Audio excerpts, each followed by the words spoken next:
Akkamoltan isinundi akkamoltan Dr. Naik hardaan ilma namaa kan namummaa bakka bu'ee dubbataaru tokko duuba Dr. Naik Maaloo maqaa kee nuu himuu dandeettaa?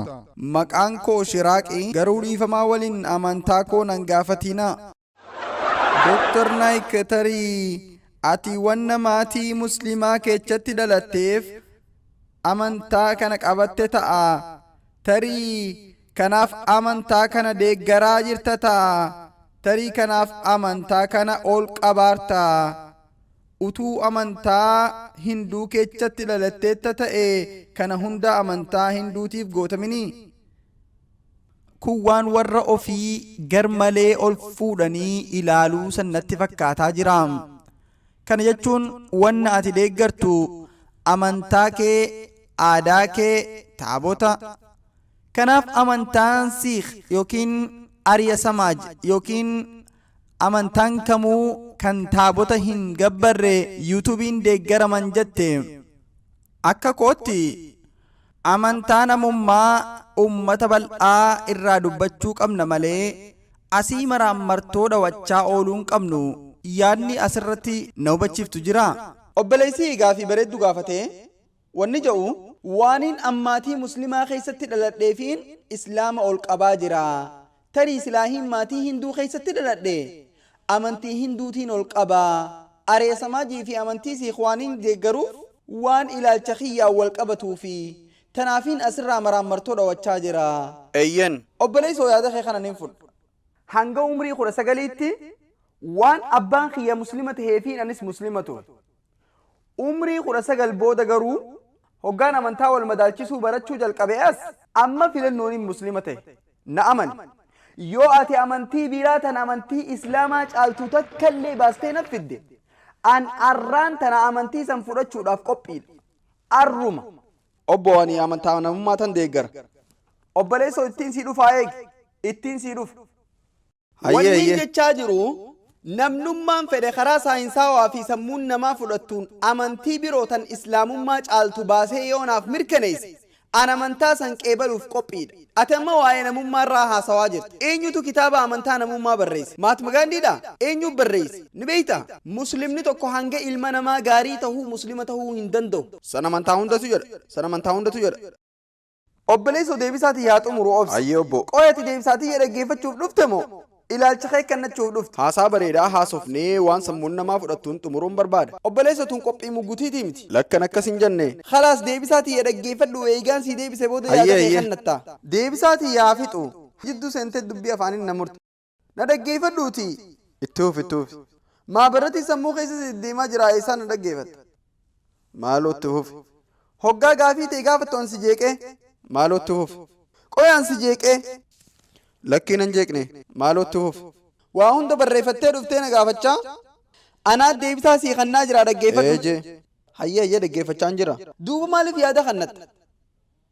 Maalootti huuf hayyee mee na fudhachiisi deebisaa naa kenni. Yoo deebisaatii dhaggeeffatte ni hubatta. San ta'uu baannaan namni kumaantamaan taa'an kun na fahamanii ati gaafuma san qabattee teesse. An doktora fayyaatiin hin beeka. Namni tokko yeroo tokkotti waa lama irratti xiyyeeffachuu hin danda'u. Deebisaa dhaggeeffadhu eegesii waan feete jetta rakkoon qabu. Wanni beekuu qabdu waa'ee namummaatirraa dubbachaa jirti. Dura irratti amantii tiyya nan gaafatin jette. Eeganaa deebitee namummaan deeggara namummaan ol qaba jette. Duraan dursee ilaalcha kee ibsuu qaanfatte. Eeganaa deebitee waa'ee namummaarraa haasoyte. Awwaaniin si gaafadhu eenyu kitaaba namummaa jedhu kana barreesse? Kitaabni tokkollee ni jira. Qajeelfamni namummaa tokkollee ni jira.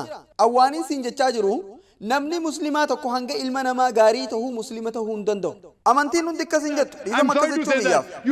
Amantii biraan qo'anneeti. Haasoo warraa sii kannuu hin danda'a. Jechoota Veedaas irra jiran sii kannuu hin danda'a. Jechoota kitaaba Hinduurraa, jechoota Baayibilaarraa kan namummaa faalleessan hedduu sii fiduu hin danda'a. Yoo amantii tokkollee qo'attee hin jiraatin waan irraan beekne waa takka illee irraan haasawiin. Quraanni akka jedhu فاسألوا أهل الذكر إن كنتم لا تعلمون. سورة النحل بقولنا خرج جاء آيات أفتم شديرتي سورة الأنبياء سورة دم تكفى آيات تربرتي. So please don't make comments without knowing. أم بايبل الراجع شو تنا مما فعلي سهدو سيمون دندا مئاتي إي راجع شتوك جت قرآن توك يو خوام النبي محمد برسي سنير توك خن مما فعلي سنايم دوبا منتي هندا دوكس جانا ننجين ديفا ما بيكم سيخي حالان تكار Ammaalin siifi muufi yaalaa jira. Namummaa jechuun hayyati sadarkaan qabdaadha. Awwannin haasawaa jiru mana barnootaa dabaruu qofaa miti. Eebbifamuu qofaa miti. Ati nama eebbifamee sanii ol jiru ta'uu qabdaadha. Islaama jechuun sadarkaa ittiin olaanaadha. Namummaan sadarkaa gad'aanaadha. Namni tokkollee muslima ta'uu hin danda'u hamma ilma namaa gaarii ta'utti. Mee ati dhiiraa barsiisa islaamaa tokko kan namummaa faalleessu naafiti. Loojika waan kana duuba jiru hin beektu ta'a. Waan garii sababaa sammuun namaa ittiin fudhattuuf sii galuu dhabuurraa kan ka'e islaamummaan waan akkasii barsiisa jettee eeganaa kun humaanitii yookiin namummaa faalleessa jechuu dandeessa. Akka nama wayi doktorri lilmeenaa kanneen na diru jira ja'uuti. Garuu lilmeen san siif gaariidha. Akka nama wayi doktorri garaa kiyya baqeessu jira ja'uuti. Lubbuu tee du'aa oolchuuf garaa si baqeessaa jira. Saniifuu doktorri ni beeka ati hin beektu. Ayyoon filannoo lama qabaadhee sadarkaan qabxii ittiin dabran lama yookiin sadi ta'e yookiin yuunivarsiitii irraa eebbifamee bahu yuunivarsiitii irraa eebbifamee sanii ol ta'uun filadha. Sadarkaa lamaa fi sadii sanis ni qaba. Hiimaanitiin namummaa waan gaariidha. Garuu islaamummaan sanii oli. Akka gaafii keetitti awwaaniin maatii muslimaa keessatti dhaladhee fi islaamummaa ol qabaa jira.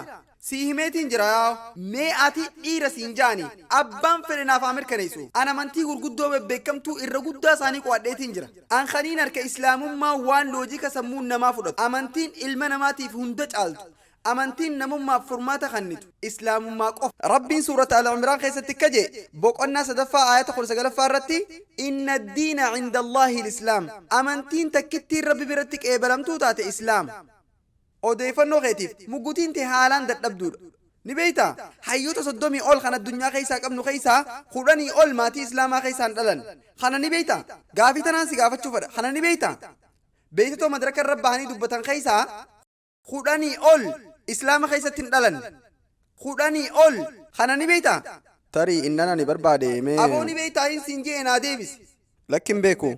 Duuba kana jechuun muggutiin ta'e akkasuma kufte jechuudha. Namoota muslimaa ciccimoo addunyaa irraa dubbatan keessaa 10 ol Ameerikaa irraa, Kanaadaa irraa, muraasnis Ingiliz irraa, Maleeshiyaa irraa ni qabna, Suudii irraa ni qabna, Imaaraat irraa, Somaaliyaa irraa, Suudaan irraa. Ammaas isaan keessaa 10 ol maatii musliman tahin keessatti dhalatan, achi guddatan.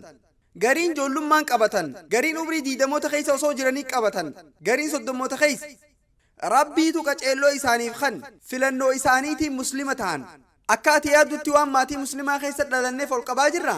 Ummanni kun maatii islaamaa keessatti hin dhalan, maatii kiristiyaanaa keessatti dhalatan, maatii musliman ta'in keessatti dhalatan, akkasuma wajji islaamummaa deeggaraa jiran. Maaliif?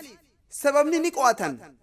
Amantii biraa qo'ataniiti islaamummaan karaa jiruu ittiin filatamaa ta'uu harkan. Waan sirraa barbaadu hiimaanitii qo'adhuuti. Namummaa qo'adhuuti islaamummaa qo'adhu. Maaltu islaamummaa keessaa namummaa faalleessa je'iitii baasuuf yaali. San booda amantiin hunda caaltu. Amantii teessi gaafachaa hin jiru. Waanii siin jechaa jiru amantii hunda caaltu qabadhuun siin ja'a. Karaa jiruu kan hunda caalu. Furmaanni ilma namaa tokkichi islaamummaa qofa. Thank you.